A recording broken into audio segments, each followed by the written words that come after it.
Welcome to the WRAL Daily Download. I'm Grace Holland. Hurricane Erin is expected to stay offshore of our state, but the massive storm is still expected to have major impacts along North Carolina's coast. On Monday, people in some parts of the Outer Banks got mandatory evacuation orders. WRAL Shaun Gallegher joins us from Nags Head. Shaun, thanks for being here. Yeah, of course, Grace. So how have conditions been since you got out there? Honestly, you couldn't ask for better beach conditions. We got here Monday afternoon, and I mean, the sun is shining. There was a light breeze. The water looked really great. But I think it's really what lies underneath there. There's already rip current warnings. So when you got in the water, from what I could hear from people that are on the beach, they say, yeah, we can feel something's different right now. It doesn't really feel like a normal beach day once you get in there.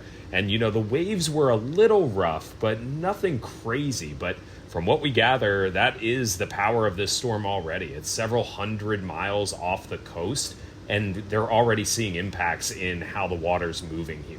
Right. And, I know from our reporting on Monday, it wasn't just on the Outer Banks. Of course, conditions there can be much different than other parts of the Carolina coast, but we know there were also those rip current warnings and things down in the Wilmington area beaches. So clearly some widespread impacts from this storm that's, I can't stress enough, hundreds of miles away from us still at this point. So who has already been told to evacuate there on the Outer Banks? Yeah, and I think this is where it goes to show you just how powerful this storm likely will be, right?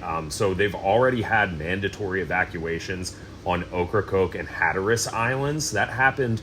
That announcement happened on Monday, and by Monday morning, they were telling tourists they had to get out of here. And then starting Tuesday morning, residents will have to get out. So we already saw some pictures of, long lines of cars waiting to catch the ferry off of Ocracoke. And the local emergency management director here, Drew Pearson, he was telling me they estimate that there's roughly 90,000 people in that area alone that will be impacted by this evacuation.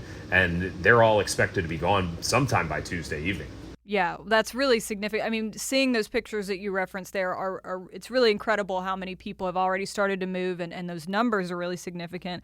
In your conversations with emergency management officials on the island, what are they expecting from this storm? Yeah, so on top of those strong rip currents, which are only going to get worse over the next, 24, 48 hours, they're also expecting those kind of 15 to 20 foot waves here. And Drew Pearson was telling me during events like this, that water goes out and it does not recede. So he's really anticipating that Highway 12, which I think a lot of people already know, that's really the only way in and out, that's probably going to be wiped out. And there's going to be no getting across it for a few days at the very least. Okay, let's take a quick break right there, and we'll be right back.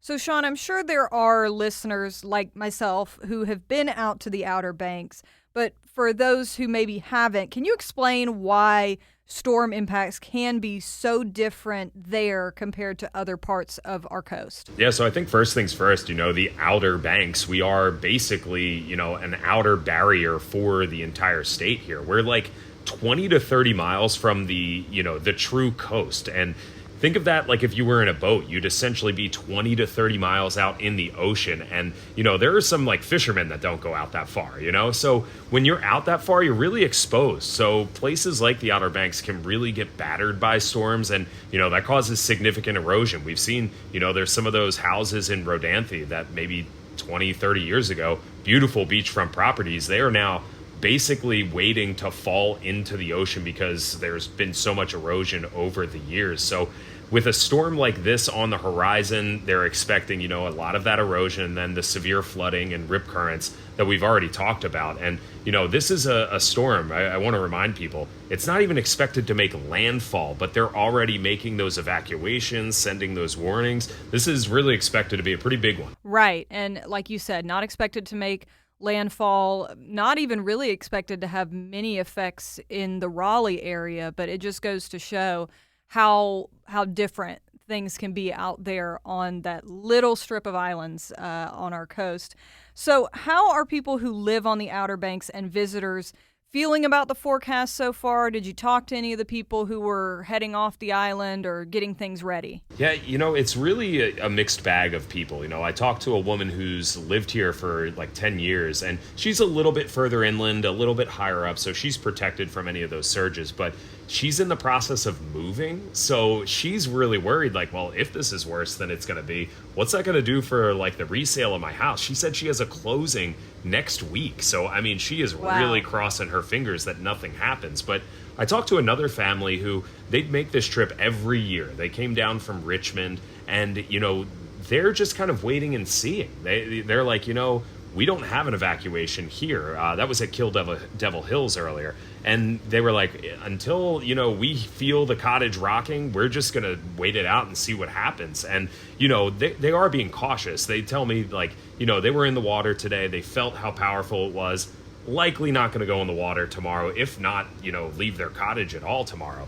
But I did a story a few months back with some fishermen who live down in Buxton, and I was texting with them today. And I don't know if you've ever interacted with, lifelong fishermen, but they're, as tough can be, and also a little stubborn, which I wouldn't mind saying to their face as well. But they're not going anywhere. They tell me, we're gonna ride this out. We've been here. We know this island better than most. The one guy I was talking to, he was like, yeah, I'll send you a fish of whatever I catch off of the street. So, I mean, he's anticipating these storm surges to happen, but they're ready for it. They love this island. They've been here forever, and they're going to stay and see what this storm brings. And, we'll see if they're whistling the same tune on Wednesday. Right. Yeah. And I mean, that is the thing that, us in North Carolina, we're pretty used to is these forecasts and tracks can change. Of course, they're all pretty much in agreement at this point that it is going to stay offshore, but we got to be prepared for any and all situations that could occur here.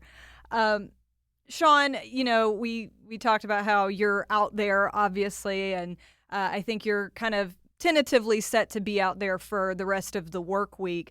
I'm sure there are listeners thinking, why are you guys in an area that is, I think where you are right now is not under a mandatory evacuation, to be clear, but very close to an area, and obviously in a part of the state that is going to see such strong effects from this.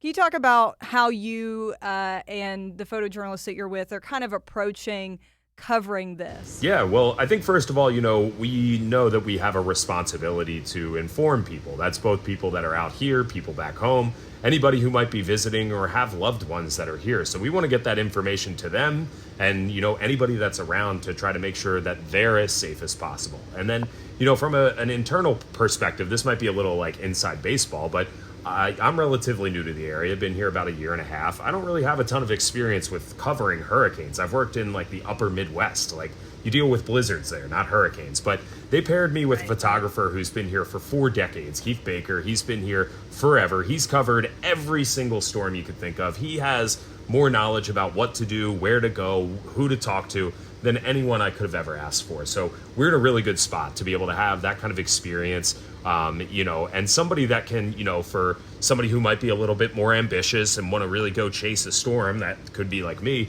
Keith can kind of pull those reins in and be like, hey, we need to be safe here, because ultimately the most important thing isn't about, getting the best video or, getting like the best shot that might be out there, but it's safely reporting the news. We need to keep rolling and keep telling this news all the way until the storm is gone and afterwards. So if we put ourselves in harm's way, not only is that, putting our lives at risk, but it's potentially putting other people's lives at risk, because we need to get that information to them that could then save their lives down the road if this storm ends up being as bad as some people think. And that's something that we need to do. We need to be out there, but we all that are doing this, we're doing it in the safest way possible, listening to first responders. If firefighters or anybody yells at us and says, hey, you got to get out of here because you're making our job more difficult, more unsafe, we listen to them immediately. They're the ones who, they get final say in that, and whatever they say goes, but ultimately we want to make sure we get the news to everybody out there. Yeah, absolutely. Well, we appreciate your reporting and wish you guys the best out there. Thank you so much, Shaun. Of course. And thank you for listening to the WRAL Daily Download and for making us part of your morning routine. Another great way to get WRAL news is the Morning Briefing newsletter. It's a daily email with Triangle news, events, and headlines to help you get ready for the day. You can sign up at WRAL.com/newsletter.